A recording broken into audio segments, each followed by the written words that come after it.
Une conférence très importante sur une actualité technique brûlante pour le monde de la réparation, la maintenance électronique avec les notions de pass-through, téléchargement, télécodage. Je veux bien sûr parler des fameuses mises à jour de calculateurs. Tous les carrossiers sont concernés par ça, tous les mécaniciens sont concernés par ça, qu'on soit réparateur toute marque, concessionnaire, et puis bientôt tous les métiers seront de toute façon touchés. Donc voilà un petit peu une œuvre de salut public que nous allons faire ensemble, messieurs. Depuis 2009, force est de constater que une très grande difficulté pour les réparateurs pour effectuer ce type d'intervention avec un outil multimarque. Nos collègues qui font partie des réseaux de marques sont formés pour, ils ont un outil spécialement dédié pour, mais quand on est dans la réparation, très souvent, même pour vendre une voiture neuve, on reprend une voiture d'une autre marque et il faut la remettre, il faut que les calculateurs soient à jour. Et donc, on n'y arrivait pas. On n'y arrivait pas, mais pour des raisons que nous pressentions comme étant très diverses. Des raisons qui sont à la fois des raisons de compatibilité, mais également des raisons de formation, des raisons d'information. Et il fallait absolument prendre le mal à la racine, si je puis dire, parce que la racine, elle était technique. Nous avons travaillé alors avec un expert en technologie automobile qui coordonne tout ça.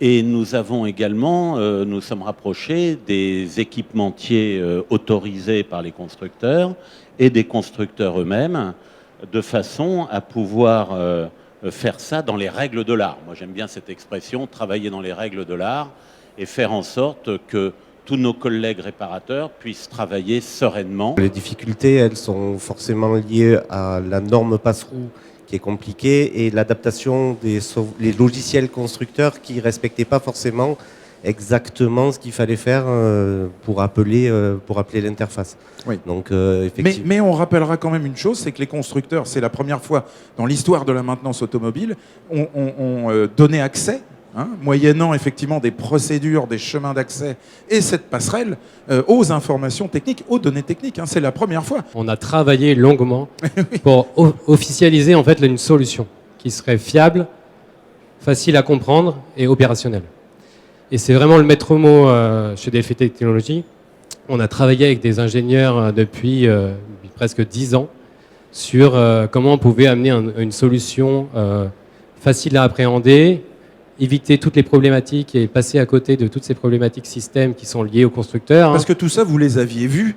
C'était très compliqué d'arriver à une solution qui fonctionne. La solution DLFI Technologies, on ne va pas l'expliquer ici, mais il y a eu toute une phase de prototype, d'essai, on refait, on essaie, on refait, on refait. Aujourd'hui, travailler avec l'ensemble de la filière, et finalement, on n'est plus concurrents, mais on est ensemble pour avancer sur le pass-through. C'est vraiment le maître mot aujourd'hui sur l'équipe auto, que ce soit avec les organismes de formation, avec les fédérations ici présentes.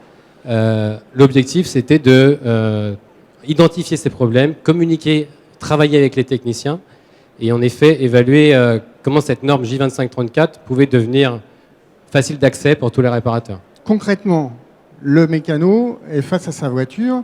Il va utiliser a priori son appareil de maintenance électronique. C'est pas vrai du tout. Il va utiliser son interface qu'il utilise pour la maintenance électronique, mais derrière, les logiciels qu'il va utiliser pour faire du téléchargement sont des logiciels constructeurs qu'il a été téléchargé sur le site du constructeur et qui sont complètement indépendants de son matériel de maintenance électronique, de diagnostic. Ok, compris. Voilà. Donc, il va commencer par brancher son interface qui est à la norme SAEJ 2534.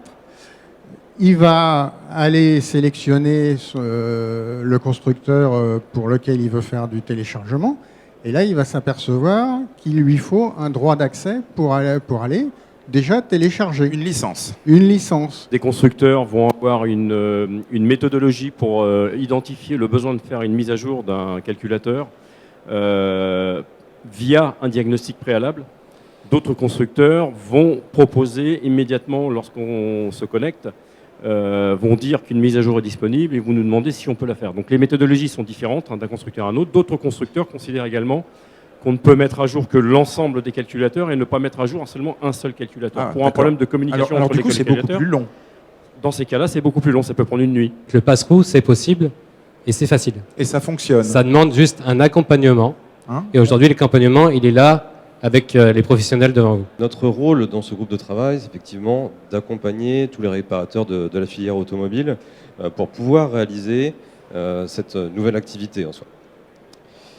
Ce n'est pas forcément simple à mettre en place, c'est pourquoi effectivement il y a de grosses réflexions à mener, c'est ce qui est fait par le groupe de travail avec notamment la partie technique, je pense là à Pascal et notamment à Joris également, qui travaille beaucoup et qui s'implique beaucoup dans ce groupe de travail, afin de nous remonter toutes les difficultés qu'il peut y avoir pour que nous on puisse ensuite transmettre entre guillemets la bonne parole aux réparateurs. Nous avons un stage aujourd'hui qui est déjà prêt, disponible, qui est prêt, Okay. qui a été testé et sur lequel nous avons aujourd'hui de très bons retours et ce qui est d'autant plus intéressant pour les réparateurs pour les préparer justement à demain. La complexité du système, elle tient à sa nouveauté.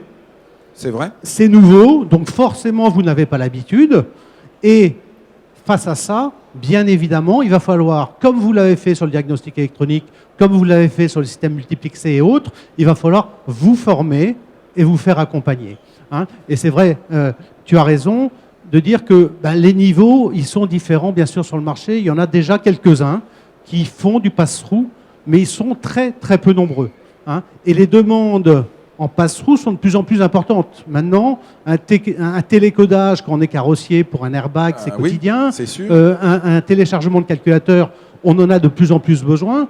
Et nous, quand on fait un sondage auprès de nos réparateurs qui travaillent avec nous, pour leur demander qu'est-ce que vous faites quand vous avez un téléchargement ou un télécodage à faire, forcément, on amène le véhicule chez le concessionnaire. Je prends une image souvent en disant que le réparateur mécanicien d'hier, il est devenu électronicien, mais sachez que demain, vous devrez être aussi informaticien.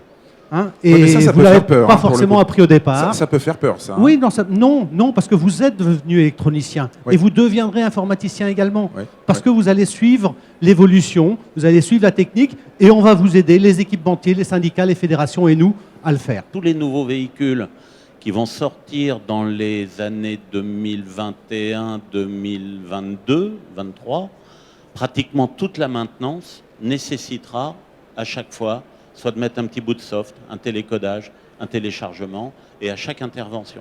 Donc il était absolument nécessaire, urgent, de pouvoir rattraper ce retard pour pouvoir le faire.